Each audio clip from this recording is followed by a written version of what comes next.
Bom dia, pessoal. Bem, nosso grupo recebeu a dificílima missão de mapear o transcriptoma do lobisomem. Será dado mais detalhes sobre isso pelo nosso especialista histórico no assunto, Vinícius. Mas antes a gente vai fazer uma apresentação breve aqui de toda a nossa qualificadíssima equipe. Bem, meu nome é Caio, eu sou professor do Instituto de Microbiologia da UFRJ e trabalho com ecologia microbiana. Bom dia, meu nome é Vinícius, faço mestrado na Universidade Federal de Santa Catarina e trabalho com transcriptoma de plantas. Oi, meu nome é Stephanie, também trabalho com transcriptoma de plantas e faço mestrado lá na Unicamp. Meu nome é Cristiane, eu faço doutorado na Universidade Federal de Mato Grosso e eu trabalho com doenças respiratórias de suínos. Bom dia, meu nome é Bianca, sou pesquisadora da Embrapa Pecuária Sudeste e trabalho com melhoramento de plantas. Bom dia, meu nome é Francisco, faço mestrado na USP em Bioinformática e trabalho com transcriptomas humanos. Bom dia, meu nome é Maristela, eu faço doutorado em Ciências Veterinárias na Universidade Federal Rural do Rio de Janeiro e trabalho no Laboratório de Hemoparasitos e Vetores. Bom dia, meu nome é Raquel, eu sou da Federal do Rio Grande do Sul e eu sou aluna de doutorado e eu trabalho com RNAs competidores endógenos. Bom dia, meu nome é Daniela, sou aluna de doutorado do Programa de Genética da Unicamp e trabalho com transcriptoma de eucalipto. Bom dia, meu nome é Pablo Caracho, um dos 3 Pablos. Eu sou de doutorado na Federal do Pará, de Belém também. Trabalho com bioinformática de bactérias. Bom dia, meu nome é Antônio, eu sou da Fiocruz Pernambuco e trabalho com bioinformática de Trypanosomatídeos.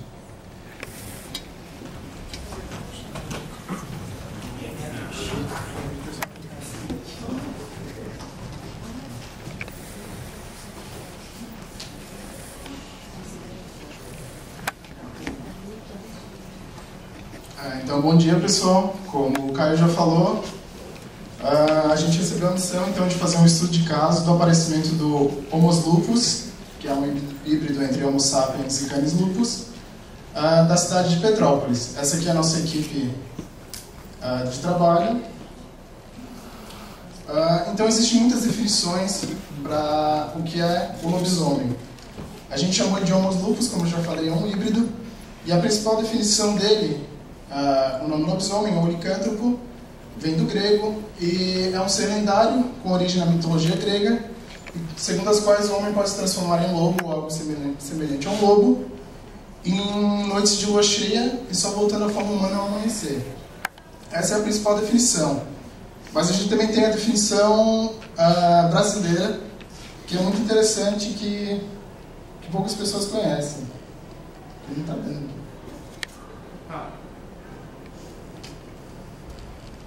Esse caso se chama o lambisame. Quem não sabe, o lambisame é aquele homem que nas noites de lua cheia se transforma. O corpo dele se enche de pelo, igual Tony Ramos. A cara dele toma aquela forma grotesca, igual a cara de Ronaldinho Gaúcho, besta. E ele sai à noite urrando para lamber os homens. Por isso que fala lambisame. Que lambe os homens. Então a gente achou que essa é uma definição melhor do nosso organismo de estudo, né? Aqui um breve histórico da espécie, do aparecimento dela, né, em épocas mais antigas. Então teve aparecimentos na Alemanha, na França, na Itália e sempre atrelado com ataque e matança de humanos. Aqui é uma ilustração de um lobisomem. Como eu falei, ele sempre está atrelado com a matança humana. Então aqui é um lobisomem atacando crianças e a mãe aqui tentando salvá-las. Algumas das características da nossa espécie de estudo, né? Então, como eu já falei, o lobisomem se transforma à meia-noite de sexta-feira, não necessariamente, mas na meia-noite, e com lua cheia, em uma encruzilhada normalmente, e depois de transformado ele sai procurando sangue, ele não tem mais uma ideia do que ele é, então ele procura sangue e matar pessoas. E antes do amanhecer ele procura a mesma encruzilhada em que ele se transformou para voltar a ser humano. E ele perde totalmente a sua memória, né, quando ele volta a ser um ser humano. E segundo as lendas mais modernas, para matar um lobisomem é preciso matá-lo, acertá-lo com um artefato de prata, né, como essa espada aqui de prata. Mas também no Brasil existem outras versões de como uma pessoa consegue se transformar num lobisomem. E a mais aceita é que, no Brasil, é que o menino nascido após uma sucessão de 7 mulheres, ele irá se tornar um lobisomem. E após esse histórico, então, não sei se vocês souberam, acho que muita gente não soube, mas a gente teve o curioso caso do LNCC aqui em Petrópolis. No dia 15, na segunda-feira passada, teve um aluno que supostamente ele deveria estar aqui no curso CBAB, é do Paraguai, o Fernando Cardoso. E ele não compareceu. E ninguém soube porque ele não compareceu ao curso. E eu acho que isso aqui não foi divulgado, eu acho que a NCC está querendo deixar o caso mais abafado, mas o corpo dele foi encontrado no dia seguinte com marcas de dentes. Ele foi chamado de ML, né? A pessoa morreu. E o ML, ele suscitou a possibilidade de morte por presa de algum animal carnívoro. A população local e a mídia também acreditam que o crime tenha sido realizado por um tipo de lobisomem. Então a Polícia Federal foi chamada para investigar o caso, né? E esse delegado já recusou. Ele declarou que não acredita em mitos e folclores e descartou a possibilidade desse tal de lobisomem. Porém, o vídeo foi divulgado, a gente conseguiu, apesar da NCC não querer divulgar, a gente conseguiu para o pessoal lá da segurança um vídeo. Prestem atenção, vocês vão ver a criatura.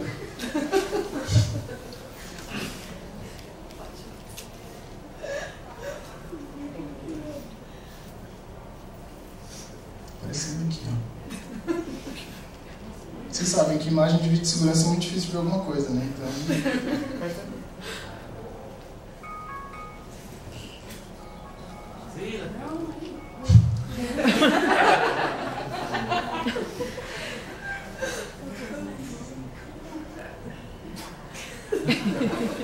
Esse é Fernando Cardoso? Não, essa é a criatura.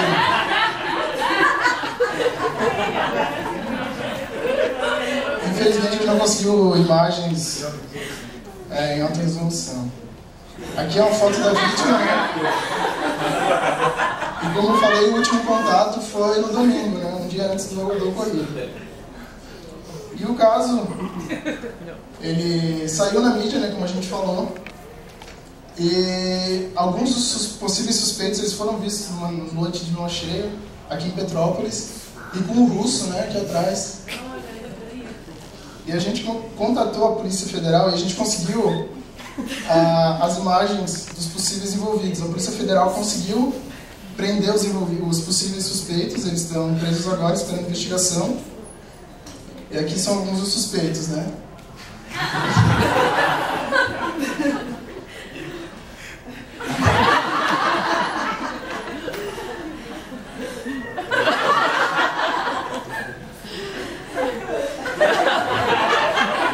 Então, enquanto a investigação está sendo apurada, eles estão presos esperando alguma resposta nossa. Agora eu chamo o nosso pesquisador Antônio para falar um pouco do trabalho. Bom, pessoal, frente a esse caso trágico aqui no curso do CBAB, no LNCC, né, a gente decidiu tentar investigar o que aconteceu e investigar melhor essa espécie. Então, na cena do crime foram encontrados, né, vestígios de tecido de lobisomem e esses 4 suspeitos foram presos, né? Então a gente tinha o tecido no estado de lobisomem, mas precisava da amostra no estado humano. Então a gente precisava saber quem era dos 4. Então os 4 ficaram presos e noite de lua cheia a gente só esperou quem virou o lobisomem, né? Isso no final a gente vai mostrar quem foi, né, quem era o culpado. Então dessa maneira a gente tinha amostra tanto do estado humano quanto do estado de lobisomem. Bom, então o objetivo, né, que a gente foi chamado pela polícia para fazer um estudo, né, biológico, né, dessa espécie, o objetivo do trabalho foi fazer uma descrição do perfil dos transcritos obtidos do indivíduo sob a condição humana e no estado lincantrópico. Então aqui eu vou falar um pouquinho dos métodos. Foi feita a extração, né, dessas amostras do RNA, usando esse kit da QIAGEN. Tá? Depois foi verificada a integridade dessa amostra usando o Bioanalyzer. E foi feita a preparação das bibliotecas usando o kit TrueSeq. Então, o sequenciamento foi feito usando a plataforma Illumina. Olha só o gel mostrando, né, a qualidade das nossas amostras. Né? Uma extração, né, uma amostra muito boa, um rim de 9.4. Foi utilizado aí depois o kit RiboZero, né, para fazer o enriquecimento com RNAs mensageiros. Bom, e a plataforma de sequenciamento que a gente utilizou para avaliar o transcriptoma, né, desses dois tecidos foi o HiSeq 2500 da Illumina, e aí a gente partiu para as análises de bioinformática. Então, o tipo de biblioteca que a gente optou em fazer foi uma biblioteca per-end, né, onde a gente tinha fragmentos de 400 nucleotídeos. O tamanho de cada leitura, né, era de 125 nucleotídeos, onde a gente tinha uma distância entre essas leituras de 150, com um desvio aí padrão de 50 nucleotídeos. Esse foi o workflow utilizado nas nossas análises.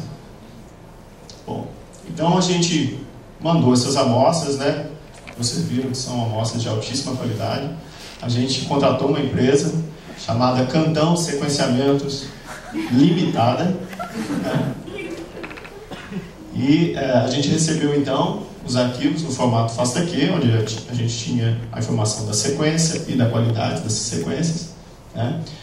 E a gente então utilizou essas sequências a princípio para fazer uma montagem, né, de novo, tá? Onde foi utilizado o Velvet Trine com essas leituras, e os contigs gerados a partir dessa montagem a gente utilizou para blastar contra o banco de dados do NCBI para descobrir quais seriam os melhores genomas de referência que a gente podia utilizar para fazer o mapeamento das nossas leituras, né, e assim poder fazer essa descrição dos transcritos daquelas duas amostras.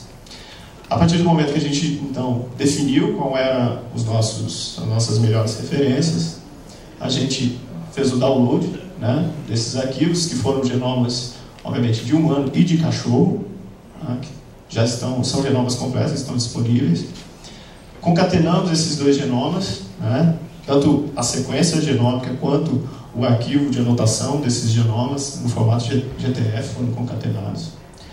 E o mapeamento dessas leituras foi realizado utilizando o software, a ferramenta Voltaire 2. Aqui, na verdade, a gente utilizou o pipeline do Top Hat, que chama o Voltaire 2 por trás, né? E aqui vale ressaltar que um dos parâmetros que a gente utilizou nessa fase do mapeamento foi um parâmetro que não permite um parâmetro que, na verdade, permite somente 2 mismatches de alinhamento. Então, se tivesse mais de 2 mismatches, a leitura era descartada. E, além disso, a gente utilizou um parâmetro aqui também que, se somente uma leitura do par é mapeado, a gente não aceita, a gente só aproveitava o mapeamento de ambas as leituras do par. Então, aqui a gente teve um conjunto de leituras que foram mapeadas nesses genomas. Essas leituras mapeadas, né, a gente obteve aqui o arquivo desse mapeamento, um arquivo BAN. Né?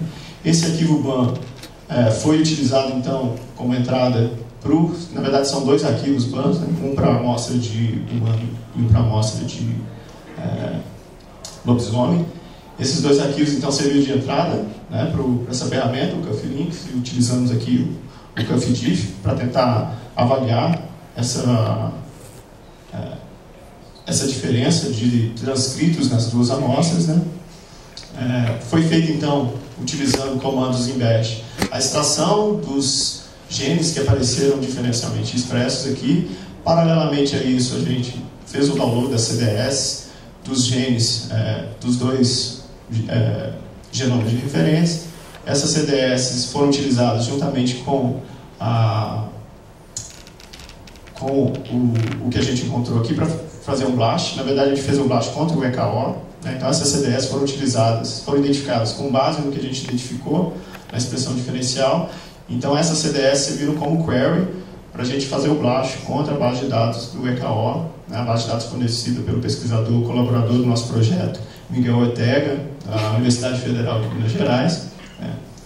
Então, com esse blast feito, a gente recuperou, né, quais seriam as prováveis anotações, né, desses genes diferencialmente expressos e em que processos, né, vias metabólicas eles estavam envolvidos. Né. Em paralelo, algumas leituras não foram mapeadas. Né. Então, essas leituras que não foram mapeadas, a gente não descartou essas leituras. A gente aproveitou esses dados, tentamos fazer aqui uma montagem usando um algoritmo um pouco mais sensível, porém, devido a uma limitação de recursos computacionais, não foi possível. Né? Então, essas leituras que não foram mapeadas no primeiro momento, nós utilizamos para fazer um mapeamento, uma montagem de novo, utilizando o Trinity, o Velvet Oasis, na verdade. Né? E esse mapeamento, a gente, com os contigs gerados, esses contigs foram também blastados, né, contra o banco de dados de GKO, né, e, paralelamente, a gente seguiu todo o workflow aqui para fazer essa descrição de transcritos diferencialmente expressos, né, utilizando o CUF-DIF também. No final, esses dados foram concatenados, né, aqui a gente já tinha, inclusive, a anotação a partir dos resultados desse blast, desses contigs, e nós tivemos, então, todos os dados concatenados para poder seguir as nossas análises. Então, aqui alguns dados, né, desse nosso workflow. Como eu já mencionei, esse aqui são os parâmetros, né, das bibliotecas que foram utilizadas. A empresa Cantão Sequenciamentos Limitada mostrou ser uma empresa muito competente. Então, a gente não tivemos variação na qualidade dessas leituras. Todas as bases tinham uma qualidade de FRED 27, né, isso foi padrão. E foram geradas aqui aproximadamente quase 400 mil pares de leituras para cada amostra de tecido. Né? Então, a gente tinha no total 800 mil leituras aproximadamente para tecido humano e 800 mil para tecido de lobisomem. Esses são alguns resultados do nosso mapeamento. Então, usando o TopHat 2, a gente conseguiu mapear tanto as leituras, né, aqui vai ser igual pelo parâmetro que a gente utilizou na hora do mapeamento, né, a gente não aproveitava leituras que mapeavam somente um membro do par. Então, no total, a gente teve aqui um bom aproveitamento dessas leituras, onde a gente teve aqui em torno de 90,8% dessas leituras geradas, mapeadas contra esses dois genomas. Isso aqui na forma humana, né? E na forma de lobisomem, nós também conseguimos o mesmo valor de mapeamento. Bom, dos reads não alinhados, então a gente, para cada arquivo que a gente obteve, né, no sequenciamento, a gente teve então aí aproximadamente 35 mil leituras que não mapearam. Então a gente teria aqui, na verdade, são 35 mil pares, né, em torno de 70 mil leituras para cada tecido. Né. Isso na forma humana e também na forma de lobisomem. Né. Então, como eu falei, esses dados foram utilizados, né, pelo Velvet Oasis, para a gente poder não descartar essa informação. E o que a gente obteve da montagem de novo com essas leituras, a gente obteve aqui em torno de 5.300 contigs para a forma humana e em torno de 4.214 contigs, né, para a forma lobisomem. Né, um total aqui de 7.000. Esse número aqui está... aqui é sobreposição.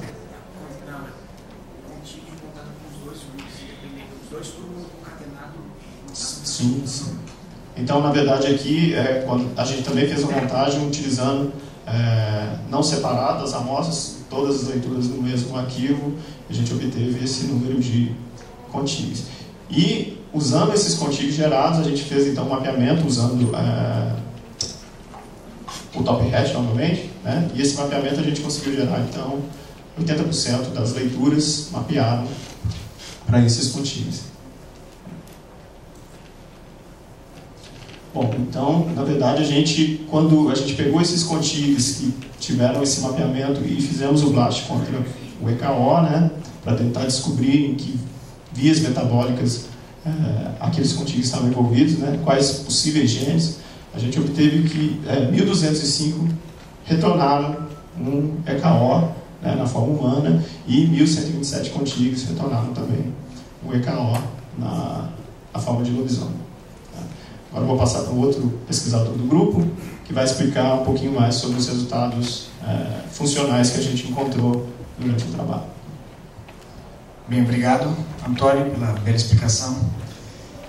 Só ressaltando que boa parte dos nossos contigs aqui, eles não retornaram um resultado do plástico, que a gente foi bem stringente. Somente pegamos dados com o E-value maior, aliás, menor que E, elevado a 10 a menos 15, para evitar falsos genes.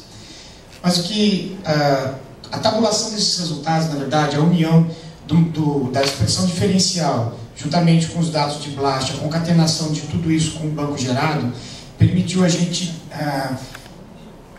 expor as vias, as principais rotas ou processos metabólicos que tinham genes diferencialmente expressos, ordenados de uma forma hierárquica, ok? E vocês vão entender esses dados um pouco melhor agora. Então, por exemplo, ao fazer esse processo, nós tínhamos genes upregulated, downregulated, e obviamente genes que eram expressos exclusivamente no lobisomem e exclusivamente no cachorro. Eu vou fazer um breve apanhado disso daqui. Nesse gráfico nós estamos vendo o número de genes diferencialmente expressos, considerando apenas... Obrigado. Qual que é o botãozinho aí? Achei. Obrigado. Considerando apenas aqueles que tinham um fold change maior que 10, ou seja, aqueles que realmente apresentavam um grau de variação bem considerável. E o que a gente pôde ver é que esses genes eles estavam presentes nos mais diversos processos, como nos sistemas orgânicos, no metabolismo. Vários genes foram downregulated e vários genes foram upregulated, por exemplo, for human diseases. Vários genes também alterados nos processamentos de informação genética, de sinalização, de informação, processamento de informação ambiental e celulares. Quebrando esses genes numa categoria um pouco mais específica, por exemplo, o que a gente vê é que houve uma grande variação, por exemplo, de genes down e upregulated relacionados ao sistema sensorial. Vários, por exemplo, o sistema nervoso foi upregulated, alguns genes foram upregulated, no caso, quando ele estava sempre em lobisomem. É importante ressaltar que isso aqui é comparativo. Então, o padrão humano, quando se transformava em lobisomem, ele sofria essas variações que a gente está demonstrando. O sistema imune também, vários genes foram suprimidos ou superexpressos ao longo desse processo de transformação. Assim ainda aconteceu com o sistema endócrino, digestivo, desenvolvimento circulatório, todos esses dentro da categoria de sistemas orgânicos aqui. Curioso mostrar também no metabolismo uma redução, por exemplo, uma supressão de genes relacionados ao metabolismo, degradação de xenobióticos, mas na verdade, principalmente, a gente viu bastante variação no metabolismo de nucleotídeos, metabolismo e biossíntese de glicanos, carboidratos, aminoácidos e vários outros processos. Todas as classes houveram grandes variações. Uma que merece destaque é a de doenças humanas. o que a gente vê é que quando ele se manifesta na forma lobisomem, várias doenças humanas são downregulated, ou seja, ele provavelmente tem uma saúde um pouco melhor, com exceção da parte de neurodegenerativa, ou seja, ele tem doenças neurodegenerativas que serão explicadas mais adiante para vocês, mas a gente vê que, em geral, eles são bem downregulated para todas as doenças humanas. E ó, não tem problema cardíaco nenhum. Enfim, esse tipo de estrutura foi vista para todas essas classes individualmente. Pelo nosso tempo, é melhor não se delongar muito aqui dentro. A gente vê bastante variação também nos sinais de tradução e sinalização de molécula e interações. E todos esses processos ainda podiam ser quebrados em níveis hierárquicos mais baixos. Obviamente que a lista era enorme, então aqui é uma parcela deles, para vocês terem uma ideia, onde a gente conseguia saber, dentro daquelas categorias, quais eram mais, ou qual tinham mais ou menos genes com um fold change superior à olfatória e, por exemplo, receptores de interação neuroativa, que foram super expressos, por exemplo, na forma de lobisomem.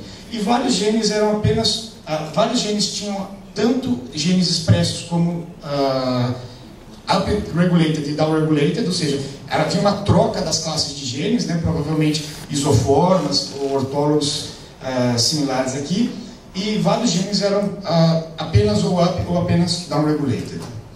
Porém, como eu disse antes, algumas classes de genes não eram nem up nem down, elas eram exclusivas.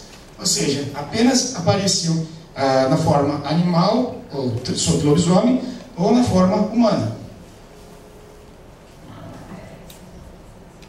Então, aqui algumas que eu separei dentro de uma lista enorme de genes. Eu separei alguns, por exemplo, algumas classes, com destaque, por exemplo, sistema sensorial, desenvolvimento, metabolismo de carboidrato e crescimento de célula, crescimento e morte celular. Se a gente explorar esses caras um pouco melhor, estão aqui embaixo, por exemplo, crescimento e morte celular, a gente viu que existiam vários genes, por exemplo, de apoptose, sinalização de pathways, de cell cycle, vários genes que eram exclusivos na forma humana e que não estavam se manifestando na forma de lobisomem. Alguns deles apareciam ainda aqui, só que outros tipos de genes. Mesmo processo, por exemplo, para metabolismo de carboidrato, pela dieta bem diferenciada, né, a gente viu o animal não tem a mesma dieta que a gente, pelo menos eu não como criancinha. Não sei vocês. Agora, havia uma grande variação dos tipos de rotas que eles manifestavam. Então, por exemplo, genes relacionados ao metabolismo de amido e sacarose, apenas presentes aqui, exclusivos no lobisomem. E assim por diante, para todos os nossos, para todas as classes, todas elas serão um pouco mais bem detalhadas a partir de agora. Olha só a diferença, por exemplo, outros genes exclusivos. Lembra que a transdução olfatória era upregulated em lobo, mas havia genes também exclusivos que não estavam ali dentro daquela categoria e que apareciam apenas aqui exclusivamente só em um ou em outro. A Raquel agora vai tentar entrar nesses processos e explicar um pouco melhor a fisiologia, a reconstrução fisiológica desse organismo tão curioso que é o lobisomem. Obrigado. Bom, como o Caio falou muito bem, a gente teve uma série de processos, né, que são característicos dos dois estados, o estado humano e o estado transformado. E desse monte de processos, a gente pensou alguns que ajudariam a gente a entender o que acontece durante a transformação da forma humana para a forma de lobisomem. Então, a gente vai entrar em detalhes apenas em alguns dos processos, que são muitos, certo? Então, nós vimos vias associadas ao sistema nervoso, né? E nós achamos duas vias bem interessantes, como a interação receptor-ligante neuroativa e via associada à doença de Alzheimer. Aqui nessa figura a gente tem a saída do bypass. Então, só lembrando que a partir de agora eu vou falar dos processos e das vias que são características do estado transformado, para a gente tentar entender o que acontece, né? O que muda da forma humana para a forma transformada em lobisomem. Então, essas vias todas representadas aqui são vias do estado transformado, e salientado em amarelo aqui a gente tem essa via que está associada com a doença de Alzheimer. A gente achou isso bem interessante, aqui a gente tem o detalhe da via, porque uma característica do indivíduo que se transforma é não lembrar de nada que aconteceu durante o estado transformado. Então a gente acha que, explorando melhor essa via, a gente vai conseguir entender por que existe esse lapso de memória, essa perda de memória durante o tempo que ele permanece transformado. E lembrando que, a partir de agora, todas as vias que são apresentadas, salientado em vermelho, estão as proteínas, cujos genes estão super expressos no estado transformado. A gente também explorou um pouquinho melhor vias associadas a sentidos aguçados, como transdução olfatória, fototransdução e transdução de paladar. No caso da fototransdução, o que seria a fototransdução? É a conversão de um estímulo luminoso em um impulso elétrico nas células da retina. A gente sabe que o lobisomem se transforma em noites de lua cheia, né? São as noites que têm uma maior incidência de iluminação, né? Então, para a gente faz muito sentido observar esse tipo de via super expressa no estado transformado, porque ele precisa, a gente provavelmente vai conseguir entender, analisando essa via melhor, o porquê que é exclusivamente em noites de lua cheia que ocorre a transformação. Também essa via de transdução olfatória, para a gente não foi surpresa, porque a gente sabe que canídeos têm um olfato bastante aguçado, né? E o aparecimento dessa via no estágio transformado indica para a gente que o lobisomem provavelmente tem um olfato extremamente aguçado, muito similar a cachorro e a lobo, né? Depois, então, nós salientamos também vias de proliferação celular e metabolismo energético, como vias associadas a câncer, replicação de DNA, glicólise e gliconeogênese, fosforilação oxidativa, via de sinalização para insulina, secreção pancreática, via de sinalização para TGF-beta, sinalização para NOT e WNT. Essas duas vias estão associadas à proliferação celular. Por que isso? Porque quando o indivíduo se transforma de humano para lobisomem, existe um aumento de massa corporal. Então, o que acontece é uma proliferação celular muito intensa. Então, justifica o aparecimento dessas vias associadas à proliferação celular.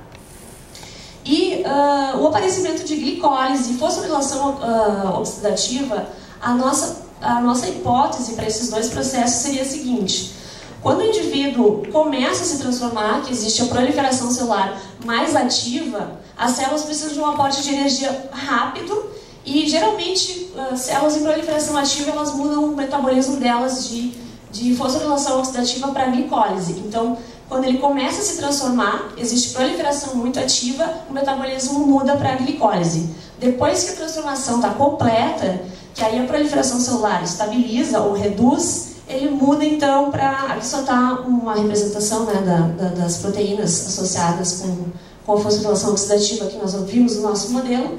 Ele muda então o seu metabolismo para fosforilação oxidativa. E outras vias que a gente não conseguiu classificar em classificações como antes, né?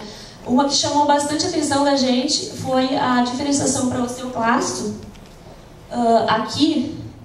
Essa via aqui, essa saída do iPath que eu estou mostrando aqui, então são vias características da forma humana, mas a gente vai falar dessa diferenciação de osteoclasto pelo seguinte. Então, essa via aqui, diferenciação para osteoclasto, ela está subexpressa em lobisomem e superexpressa na forma humana. Por que a gente teve a nossa atenção chamada para essa via? Quando o indivíduo volta do estado lobisomem para o estado humano, ele tem uma reestruturação do seu sistema esquelético. Então, para o indivíduo reestruturar o sistema esquelético, ele tem que ter um aumento do número de células de osteoclastos, que são células que trabalham com a reabsorção óssea. Então, para a gente faz bastante sentido. Quando ele volta para o estado humano, o esqueleto se reestrutura e o indivíduo precisa ter um maior número de osteoclastos disponíveis. Como o nosso trabalho é bem inicial, já que o aluno faleceu na segunda passada, né, o trabalho, a gente não conseguiu entrar nos detalhes de todas as vias e nós temos perspectivas. E nós decidimos enfocar a continuação do trabalho para tentar encontrar a cura, ou pelo menos o impedimento da transformação do indivíduo, né? Então a gente tem como perspectivas selecionar alvos gênicos para o silenciamento via RNA de interferência com RNAs nanoencapsulados, ou então encontrar inibidores farmacológicos para as proteínas que são centrais nesse processo de transformação, visando no futuro desenvolver uma medicação, um tratamento para impedir que, bom, se o indivíduo realmente é um lobisomem, impedir que ele se transforme e mate alunos do curso do LNCC. E também encontrar marcadores indicativos do estado licantrópico, né? Porque o indivíduo, como ele não lembra de tudo que ocorre quando ele está transformado, às vezes ele não sabe que ele é um lobisomem. Então a gente pode também analisar os indivíduos suspeitos e conseguir confirmar se realmente a pessoa é um lobisomem ou não. E, bom, os dados que a gente obteve, a gente conseguiu fazer uma modelagem, fazer uma reconstrução do fenótipo do indivíduo. Como vocês viram, a filmagem não ficou muito boa, né? Não deu para ver quem era o real culpado pela morte do nosso colega, né? Nosso colega paraguaio. Então a gente conseguiu fazer uma reconstrução do fenótipo do indivíduo, né? E ele seria, então, mais ou menos assim, a forma transformada. A gente pode ver... A gente pode ver que, né, a estrutura muscular é bem desenvolvida, né? Eu saliento o abdômen super malhado, né? Ele é bem atraente, né, beleza? Então esse aqui é o nosso culpado do assassinato do aluno paraguaio, né? Esse é o indivíduo que se transformou e matou o aluno. Como a gente teve um resultado extremamente inédito, ninguém nunca tinha estudado lobisomem, né, no planeta Terra. Nós tivemos, obviamente, nossos dados não podiam ir para outro lugar que não a Nature, né? E como a repercussão foi mundial, a revista fez uma chamada no site, né? Fez uma reportagem, então, sobre o nosso estudo, sobre os resultados que a gente descobriu. A gente também, a Super Interessante fez uma reportagem central, só que a gente sabe que como essas revistas são para leigo, às vezes eles simplificam demais e a chamada da revista ficou errada. Não é sequenciamento do genoma, e sim do transcriptoma. Então eu gostaria de agradecer então as entidades, os países que fizeram o suporte financeiro à nossa pesquisa, né? Então, os nossos patrocinadores foram a República da China, né? A IBM, a NASA também fez suporte financeiro, os vinhos Benjamin e o nosso maior patrocinador, né, que contribuiu com o maior montante de dinheiro foi a Apple, né? Inclusive mandou um técnico deles, mandou computadores, mandou uma pessoa especializada em computadores da Apple, que é o Caio, né, que deu todo o suporte para os nossos pesquisadores. Falando sério agora, nosso grupo quer agradecer ao CBAB, né, e também ao LNCC pela oportunidade da gente estar aqui. A gente sabe que muita gente também gostaria de estar aqui, não pode estar, né? A gente julga que a gente aprendeu muito nesse curso, a gente saiu daqui com uma bagagem muito grande e a gente vai propagar essa informação nos nossos laboratórios. Então, para o nosso grupo, esse curso foi de extrema importância e todo mundo vai sair daqui melhor em bioinformática, em análise de RNA-seq do que entrou. E era isso, a gente agradece a atenção de vocês e até a próxima.